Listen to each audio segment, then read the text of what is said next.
I never aspired to be a Muslim. I didn't even want to be a Christian. The whole concept of organized religion was distasteful. I sought to use my mind, not resort to some ancient book for assistance in living my life. If you had offered me millions of dollars to join one faith or another, I would have declined.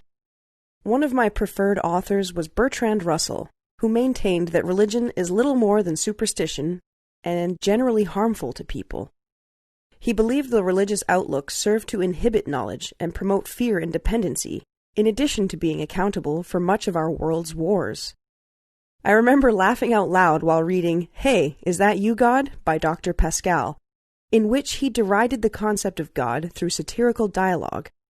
It all seemed so logical. Thinkers like us were surely above religious devotees, I thought smugly. I wanted to systematically prove religions were no more than a hoax.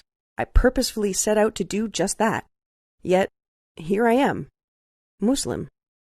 Sure, I made the declaration of faith, but the choice I had was really no choice at all. Essentially, I was compelled, forced to accept Islam.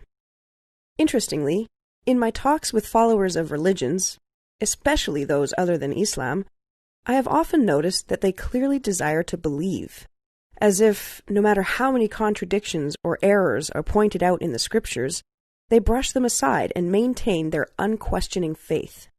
Rarely do I ever find that the scriptures themselves convince them, but rather they decided to have faith, and then the studies began after that decision, if at all. They knew what they believed, either by having been raised upon it, or, like a friend of mine told me, Islam seems foreign, so I never looked into it. Personally, I never considered myself to be seeking God, but if I had, the last place I think I would have looked would have been in an old book, or a building, or a person. In actuality, this notion was not built on hard facts. It was an assumption. I had no evidence. When I undertook reading the religious books, I was not biased towards them, but my intentions were to look for flaws. This approach helped me manage to maintain a fair amount of objectivity. My paperback translation of the Quran had been acquired for free. I didn't even stop to chat with the MSA students standing at the table stacked with books. I asked, "Is it free?"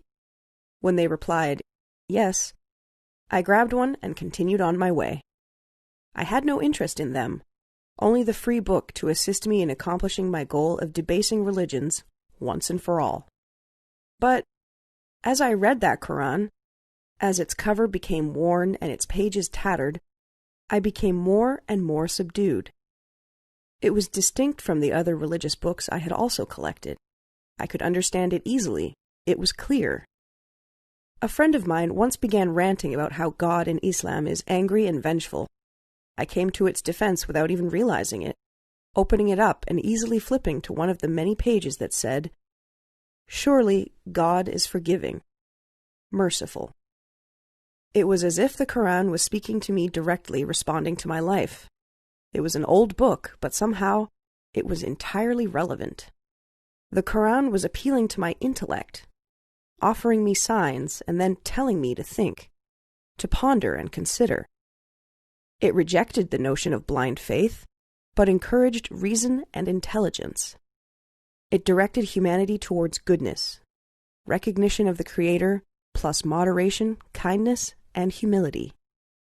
After some time and life-changing experiences, my interest intensified. I began reading other books about Islam. I found that the Quran contained prophecies, as did many of the hadiths. I found that the Prophet, peace be upon him, was corrected several times in the Quran. This seems strange if he had, in fact, been its author. I remember the warm artificial lighting in my apartment, and the weight of the air on the night I read this verse. Have those who disbelieved not considered that the heavens and the earth were a joined entity, and we split them asunder and made from water every living thing? Then will they not believe? My mind was split when I read this. It was the Big Bang.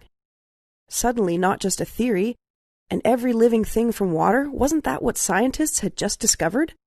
I was astonished.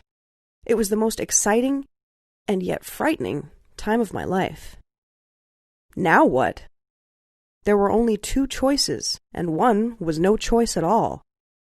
I could not deny what I had discovered, ignoring it and going on with my life as before, though I did consider it briefly. That left only one option.